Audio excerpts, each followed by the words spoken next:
23 বছরের শিক্ষা জীবন এখানেই ইতি। ছোটবেলায় ভাবতাম বড় কবে হব, আর বড় হয়ে এখন ভাবছি ছোটবেলাটাই মনে হয় ভালো ছিল। হাই, আমি অনামিকা। দীর্ঘ কয়েক বছর শিক্ষা জীবন এখন থেকেই সমাপ্ত হলো, তাই সেই মুহূর্তটা তোমাদের সঙ্গে ছোট্ট একটা মিনি ব্লগের মাধ্যমে শেয়ার করলাম।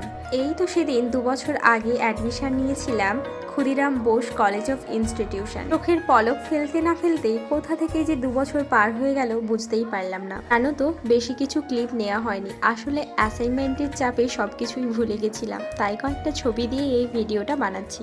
এই তো সেদিন যখন প্রথম কলেজ গিয়েছিলাম, সবাই কত অচেনা ছিল, কিন্তু 2 বছর পার হতে সবাই কত চেনা হয়ে গেল। জানি হয়তো সবার সঙ্গে আর দেখা হবে না, তবুও বলছি ভালো থাকিস তোরা সবাই। যদিও সবার সঙ্গে ফেয়ারওয়েলে আবার একবার দেখা হবে, সেই মুহূর্তটাও কিন্তু তোমাদের সঙ্গে শেয়ার করব। জানো তো, যেসব মেয়েরা পড়াশোনা করতে চায় তাদের কিছু শুভাকাঙ্ক্ষী বা কিছু মানুষজন থাকে।